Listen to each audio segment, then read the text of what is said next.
keberanian saya dengan menjadi joki Posi Lumba Japi atau karapan sapi di Sulawesi Tengah, tepatnya di Kabupaten Donggala. Ikuti jejak saya, jejak petualangan.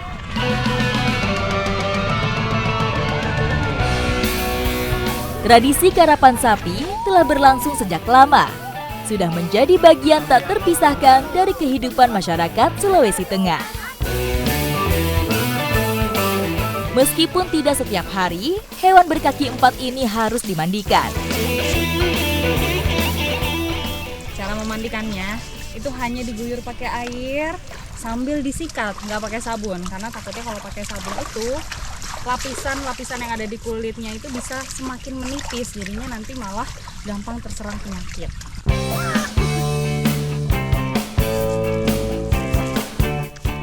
Selain badan yang dimandiin, gak lupa untuk sikat gigi juga supaya kesehatan giginya tetap terjaga. Sama kayak manusia.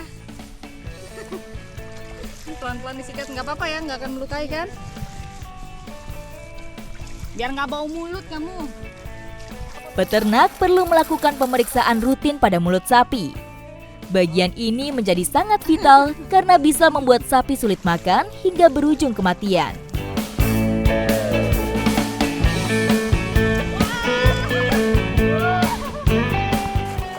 Sekarang sapinya mau dibawa ke atas sana. Wow! Ini sebagai bentuk latihan sapi karena kita akan berjalan di atas air sambil melawan arus sungai untuk melemaskan otot-ototnya. Cuma ini sensasi naik di atas sapi luar biasa memang. Wow!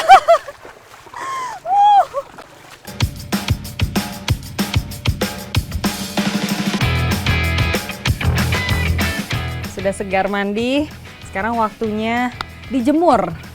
Jadi selain untuk mengeringkan badan, dijemur ini untuk mengatur suhu tubuh dan juga mengatur nafasnya. Supaya dia tuh terbiasa nanti saat ikut lomba atau kompetisi. Proses penjemuran menjadi bagian perawatan yang penting. Karena bulu sapi yang basah dalam waktu lama dikhawatirkan menjadi tempat jamur dan bakteri berkembang biak. Walaupun dijemur, tapi kepala lihat deh, tetap harus ditali seperti ini ya Bang ya? Ya, digantung. Digantung. Itu supaya nanti saat lomba atau kompetisi, Pasang kepalanya di itu bawah, ya. tetap lurus ke depan pandangannya. Jadi nggak nunduk. Karena bahaya kalau Iya. nunduk nanti larinya malah kemana-mana. Miring. Miring-miring. Sapi pacuan diberikan perhatian yang lebih spesial. Setiap harinya harus meminum jamu supaya staminanya tetap terjaga. Jadi tadi ada kandungan gula merah, terus jahe dan juga telur. Telurnya itu untuk protein ya. Iya.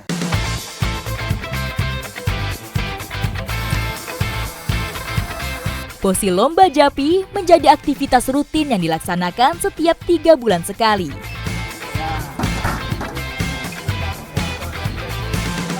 Ini sekarang sapi-sapinya siap dibawa ke lintasan.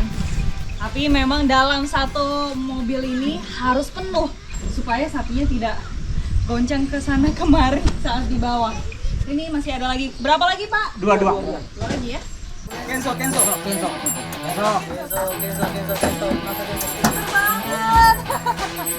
Biasanya, antar pemilik sapi bersama-sama menyewa transportasi untuk mengangkut sapinya ke lokasi perlombaan.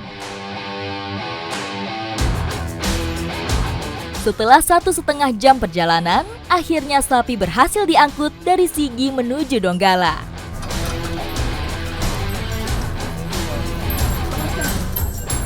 Sekarang sapinya mau dibawa ke ujung lintasan sebelah sana, lalu nanti akan dituntun dibawa balik lagi sampai ke garis finish. Itu tujuannya untuk mengenalkan lintasan kepada sapi.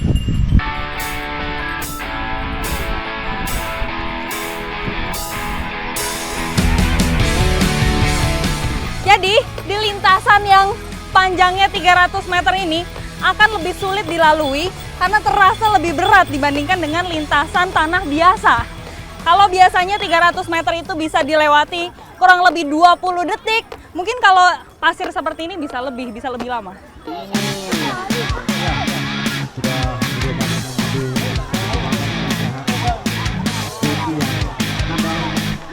Sapi juara umumnya memiliki genetik yang sangat baik. Gen berupa kecepatan berlari, stamina, dan kekuatan fisik yang diyakini dapat diturunkan pada keturunannya.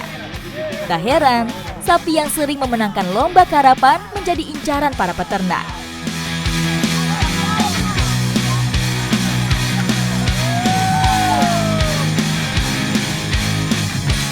Gak lengkap rasanya kalau saya nggak ikut mencoba naik harapan sapi ini. Ini lagi di setting dulu, lagi diikat-ikat.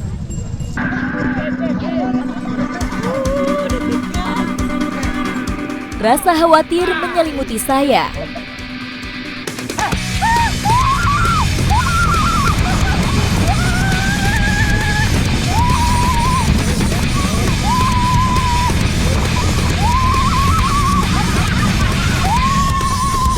Mengendalikan sapi dengan kecepatan tinggi tentu membutuhkan keberanian karena sangat dekat dengan resiko cedera.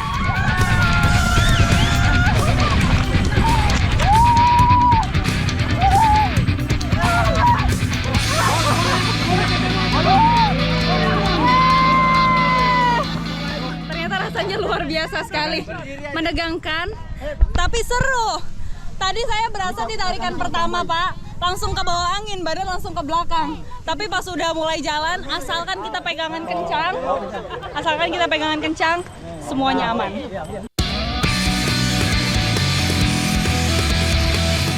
Posi Lumba Japi bukan hanya sekedar perlombaan, melainkan sarana hiburan masyarakat dan juga warisan budaya yang menyatukan warga Sulawesi, terutama Sulawesi Tengah dan juga Sulawesi Barat. Ikuti jejak saya, Jejak Pakola!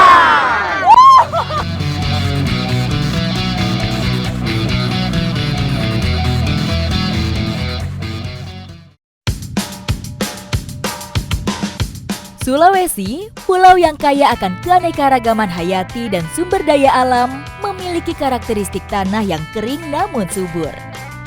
Meskipun terdengar kontradiktif, nyatanya sebagian besar wilayahnya terbentuk dari aktivitas vulkanik yang kaya akan mineral.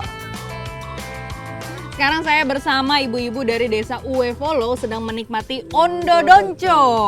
Tapi saya ini penasaran, kalau dari rasa itu mirip seperti singkong, padahal bukan, ini namanya ubi ondo. Nah, saya penasaran nih, mencarinya seperti apa dan ada di mana. Ibu nanti temenin saya ya, Bu. Salah satu temenin saya. Ikuti jejak saya, Jejak Petualang.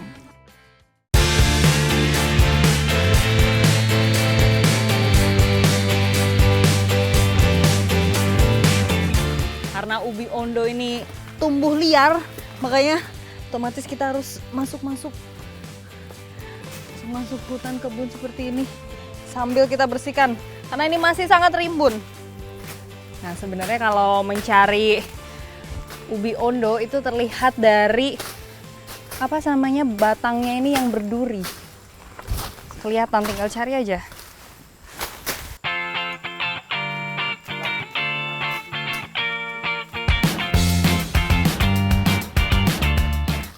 Susah ditarik karena banyak durinya, makanya butuh bantuan kayu dan juga parang.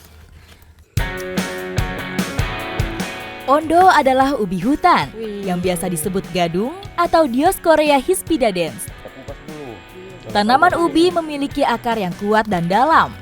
Akar ini membantu mengikat tanah sehingga mengurangi resiko erosi tanah. Nah, ini ubi ondonya setelah dipecah-pecah bentuknya seperti ini. Ubi ondo ini juga pegangnya harus hati-hati karena getahnya itu bikin gatal. Karena dia tuh mengandung racun. Racun pada ubi hutan merupakan salah satu mekanisme pertahanan diri tanaman untuk melindungi diri dari serangan hama. Ada ini tersembunyi lagi di sini. Harus digali memang sedikit-sedikit. Ternyata diam-diam dia ukurannya lebih besar. Tadi kita injak saja, tidak tahu kalau ternyata ada isinya ini. Ubinya banyak. Habis ini mau dipecah-pecah dulu. Kulit ubi ondo harus dikupas, karena kemungkinan besar tanahnya terkontaminasi oleh berbagai jenis kotoran. Selain mengupasnya yang benar-benar harus bersih, mengolahnya juga nggak bisa sembarangan. Dia butuh proses yang sangat panjang, makanya nggak semua orang tuh bisa mengolah ubi ondo ini. Ondo memiliki reputasi sebagai umbi-umbian yang perlu cara pengolahan khusus karena kandungan zat racun yang terdapat di dalamnya.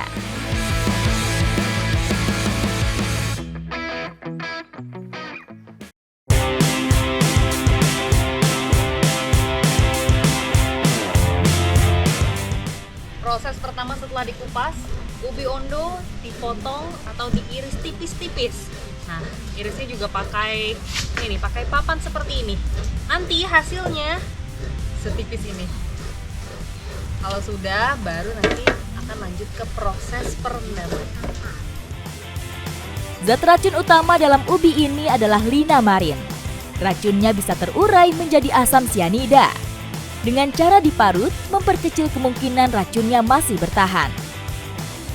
Proses perendamannya itu nggak cuma satu kali, tapi berkali-kali supaya getah dan juga racunnya itu hilang.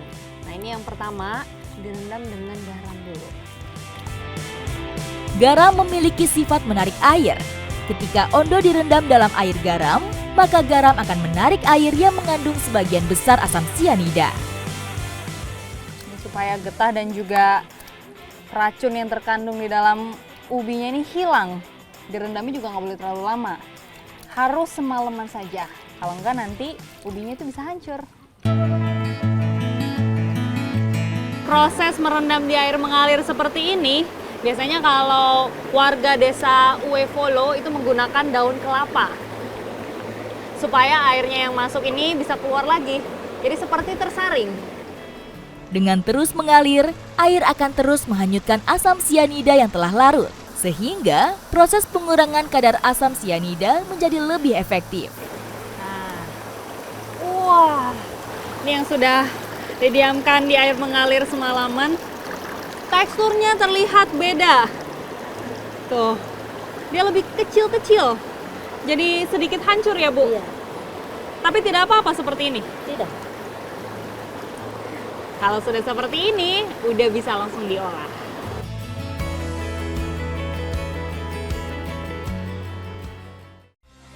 Ibu, ini lihat ubi ondonya sudah bisa diolah. Mau dibikin apa ini, Bu? Ondo donco. Ondo donco. Saat kemarau panjang, ondo donco menjadi sumber pangan alternatif yang diandalkan masyarakat dalam mengatasi keterbatasan pasokan makanan. Tidak terlalu sulit memang untuk membuat ondo donco ini. Jadi tadi ondonya tinggal dicampur aja pakai santan dan juga garam. Sekarang mau lanjut dimasak. Oke, ayo Bu. Dengan adanya olahan ubi ondo ini, jadi merubah stigma negatif masyarakat kalau ubi ini tuh beracun. Buktinya bisa menghasilkan masakan yang enak dan juga menyehatkan. Ikuti jejak saya, jejak petualang.